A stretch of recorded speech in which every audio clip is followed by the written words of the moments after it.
Good morning. A friend of mine recently told me a story about a company that got its start back in the 1970s. The idea for this company originally began back in 1965. It was a young man who was an undergraduate at Yale University at the time. He was in their business program and was taking a class, and he was writing a term paper. And in this term paper, he started exploring some of the issues that were facing these new pioneering companies in the IT industry. All these new companies that were facing challenges with logistics. They were trying to get time-sensitive materials from one place to another, and they were facing issues with the shipping industries in that time. See, a lot of the industries that were shipping freight from one place to another, well, they were using passenger air routes in order to fly things from one destination to the next. And that wasn't always the most efficient way to get pieces of equipment or medicine or whatever it might be from one place to another, using passenger airplanes and passenger air routes.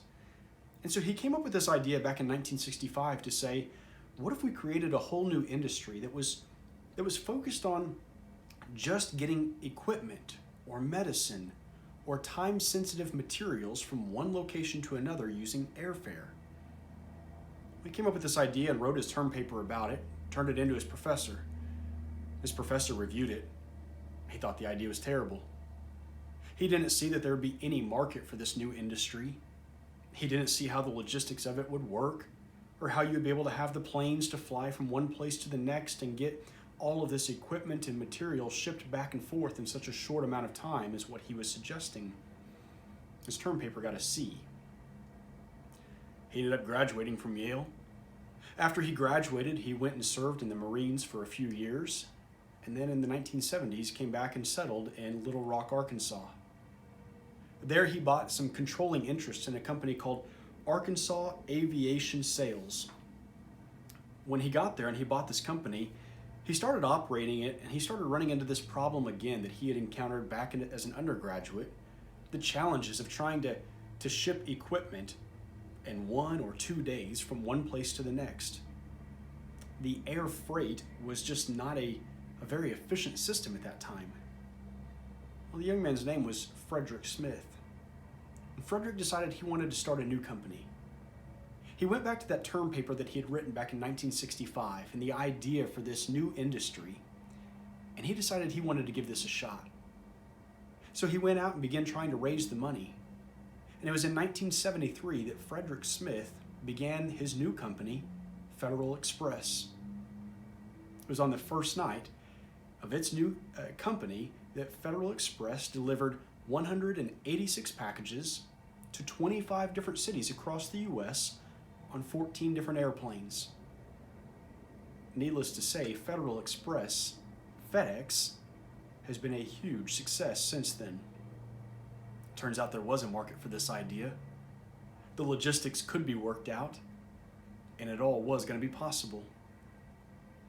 Over its first 10 years, FedEx would grow at an incredibly rapid rate. By 10 years in, they were reporting annual revenues of more than $1 billion. The first company in American history to reach that mark in its first 10 years without any mergers or acquisitions. And it all started because Frederick Smith had an idea. And he was willing to come over the roadblocks, the barriers that had been placed in front of him, to see this idea through. Sometimes you and I find that the Holy Spirit leads us to different places. Sometimes we find that God places a dream upon our hearts. And along the way, as we're following the Holy Spirit and where God's dreams are leading us, we might encounter roadblocks. We might encounter a C on a term paper.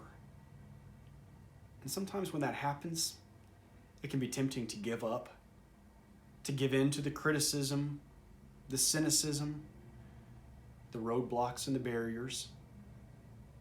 But next time that happens, remember Frederick Smith.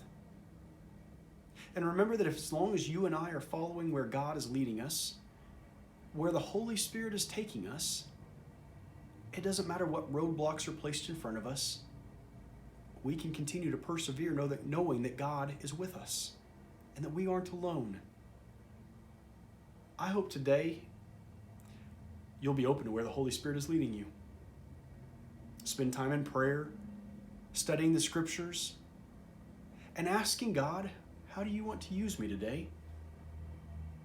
And then be willing to follow where God is leading. You might just find that those roadblocks that seem to be in your life and in your way, well, maybe we can overcome them if we're willing to persevere, knowing that God is with us.